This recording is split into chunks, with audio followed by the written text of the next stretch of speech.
Visual storytelling. The show-not-tell method is the key component of storytelling in film and television alike, and cinematography specifically is the backbone of it. The camera angle, height, exposure, what is in the frame and what isn't, and so on act as the structure of a poem, but for film and TV. Cinematography in Jujutsukaisen Season 2 is absolutely phenomenal at this job of showing and not telling, of adding to the story and the characters. Specifically, the hidden treasure arc of Season 2, or the first 5 episodes. This arc focuses on the past of Geto Suguru and Gojo Satoru, but the primary focus is, of course, Suguru and his fall from grace. The, in my opinion, near-perfect portrayal of Suguru's silent mental descent, his absolute peak to his absolute lowest, as well as his correlating friendship with Satoru Gojo, is able to make such an incredible impact thanks to the cinematography. At first, I'll focus on both Suguru and Satoru as they are foil characters to one another and are integral parts of each other's individual stories, but then I'll shift focus to primarily Suguru and the beautiful direction of his descent into madness. I'll give a quick, rapid-fire explanation of Jujutsu society. Jujutsu sorcerers are people who can control their curse energy and have curse techniques, basically powers you're born with, and fight curses, which are the physical manifestations of negative emotions, aka curse energy. The majority of the population can't see curses or curse techniques, so it's a small secret society of people that protects humanity. Boom, now you know the basics. The opening of the first episode starts off with a colorless, dark, and off-putting scene of Suguru towards the end of his descent, when he's broken and hopeless and about to snap. Cinematography-wise, the low angles, harsh shadows, and stark lack of color gives a gritty, older, almost lifeless feel to the scene. It's like all hope and happiness has been drained, and considering the state Suguru is in this scene, it's quite the accurate portrayal of his mental state. Now, for Suguru's foil and his best friend, Satoru Gojo. The shot initially starts off at Satoru's feet, first him entering the frame with quite a bang. When we get up to a close-up of his face, it is immediate that he is quite cocky and rude and, quite frankly, unserious. This is the complete opposite of an introduction that we had for Suguru. Although Satoru's also starts at a low angle, we pan up. We're looking up at him. It feels more like we're the ones being saved, or we're meant to see him in a better light. But for Suguru, it is low as if we're down there with him. The angle is there present. It's not looking up at him, but it's not looking down on him either. We're leveled with him. We're being put into his position. When we first see Suguru after the introduction of the season, he is the complete opposite, going from doom and gloom to cheery, joking, and just as rude as Satoru, if only a little less on purpose. Satoru,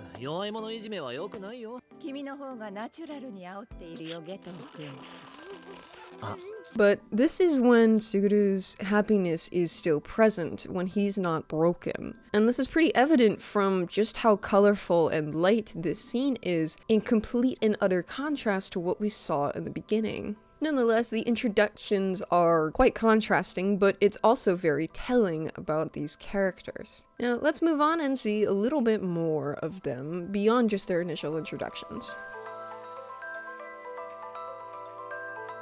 Moving past the initial impressions of both the characters and the story arc, let's talk about some notable scenes and shots, also from the first episode. Now, one of my favorite changes from the original manga to the anime adaptation is the basketball scene. Originally, this scene takes place in a classroom with Suguru and Satoru sitting down, but in the anime adaptation, it takes place in a gym. Having the two presented best friend characters discuss, or rather argue, on their values and ideals while also competitively playing basketball, displaying their skill, drives in this division set between them.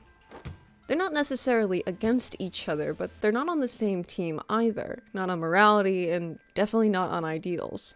Jujutsu wa hijutsushi o mamoru tame ni aru. Sore seiron? Ore seiron kirai nanda yo ne. Not only that, but the change from sitting at desks to up and playing basketball makes the scene feel much more dynamic and tense. The opposition more prominent. Not to mention the addition of the difference in how they play. Satoru succeeds each time he tries, a very common theme with his character, unless Suguru interferes, which oddly represents what their future together will be like, with Suguru being Satoru's quote-unquote only weakness. Something I really like as well is how Suguru doesn't succeed when he shoots. How when he states his morals, he misses, not only because he will be the one to eventually fail, but also because he'll eventually despise those morals that he states at that time. That morality that he chooses in that moment isn't the morality he chooses in the end. And that could almost be, although it's a bit of a stretch, interpreted with the miss of the basketball.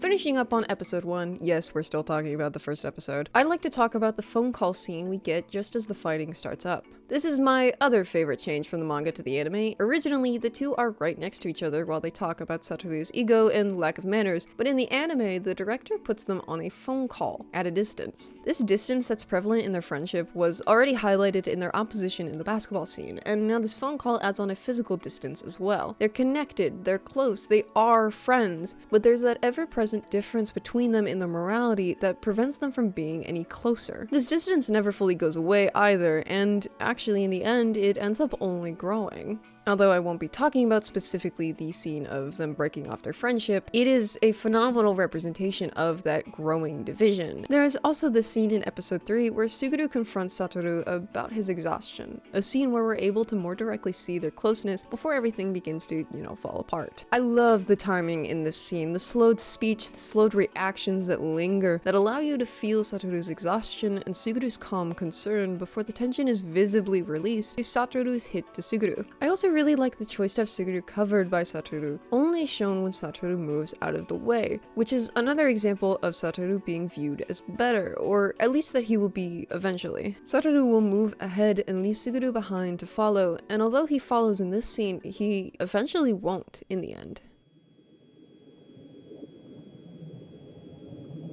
Now for the beginning of my favorite part, Suguru's fall. Let's get into where the shift begins, Amanai's death. What's both genius and frankly evil about this moment is how the ending music begins playing,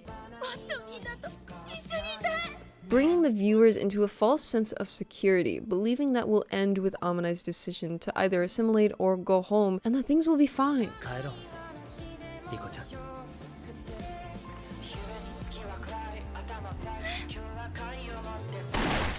Only for the music to stop completely the moment she's shot.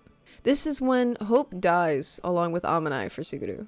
His entire moral system is based on protecting others at this point, so to have the person he was meant to protect die right in front of him, where he could have saved her, all it does is shatter him.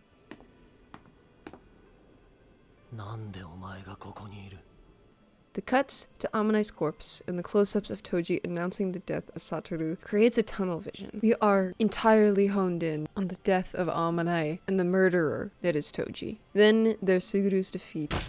While Toji brags about them all being defeated by quote-unquote a monkey, which is basically a slur for a non-Jujutsu sorcerer in the show, we're shown the carnage, the result of Suguru's failure, the cause of it being the very type of person he vowed to protect, a non-sorcerer.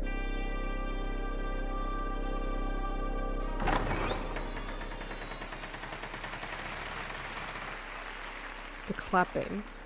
The sound that starts to represent Suguru's mental state, and Satoru carries Amanai's body through the Star Religious Group, one of the groups trying to kill Amanai. Regular, non-sorcerer people clapping and happy about the death of a young girl, ignorant of what sorcerers do to protect them, unappreciative and cruel because of this ignorance. We're yet again presented with the division of Suguru and Satoru when Satoru walks past him, when they switch places. Their morals have shifted, they have remained foils to one another, remained opposites, but they have swapped their places. Satoru, holding Amanai's corpse, has chosen to protect the weak, the opposite of what he thought previously, but Suguru, standing alone and drowning in the ignorance and the hatred of the non-sorcerers, is now uncertain. He's trying to cling to his morals, clenching his fist, but the shift has already happened, and that clapping will not leave his mind, not for a long time. Then there's the final episode of the Hidden Treasure arc. This is where Suguru's fall is truly handled so well. Let's start with our opening shots. Satoru, unlike before with the frequent close-ups of him, is now shown at a great distance. He is significantly stronger than Suguru now, and that distance that was merely present has now become detrimental to their relationship.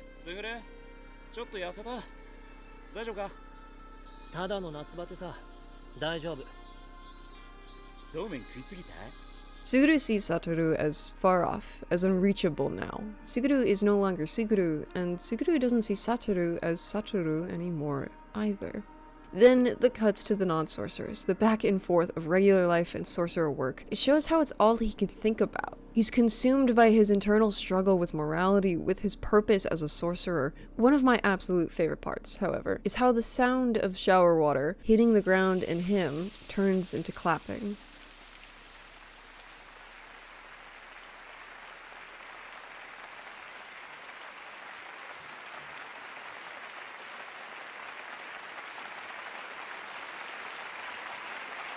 And when he says, Sarume.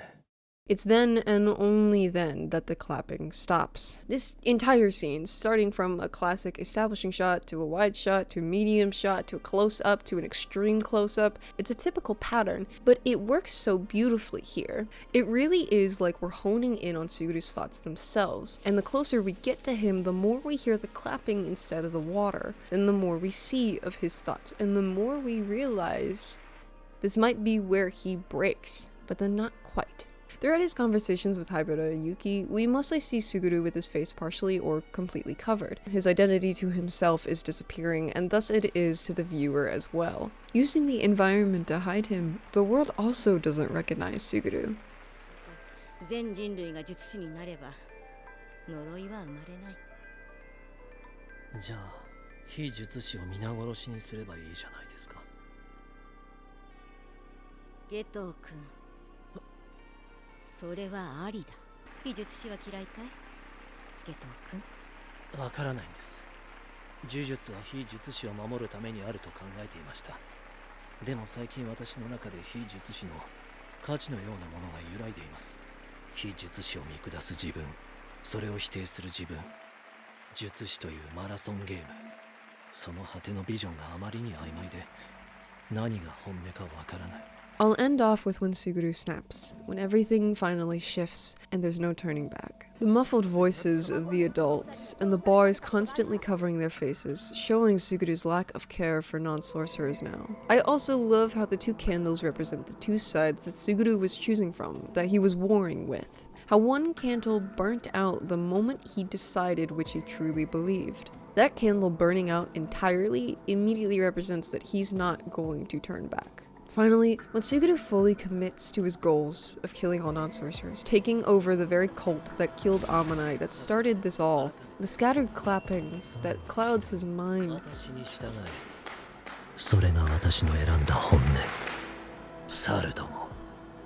stops entirely. He's leading his own path now. He's chosen his path deliberately. He's freed from the burden of his morality, of his ideals. The ones that he held so dearly are nowhere to be seen in who we see now. But he's free. Unfortunately, I don't have the time to talk about the falling out of Suguru and Satoru, but nonetheless, the cinematography is something that I truly love about the anime adaptation of Jujutsukaisen. But from introduction to the end of the arc, the cinematography had me captivated, especially for an animated series. But nonetheless, I love the conclusion of this arc. 呼びつけといて居眠りしないでくださいよ。あ、クリ、次俺な。おい、おい、早く。何笑ってんすか。別に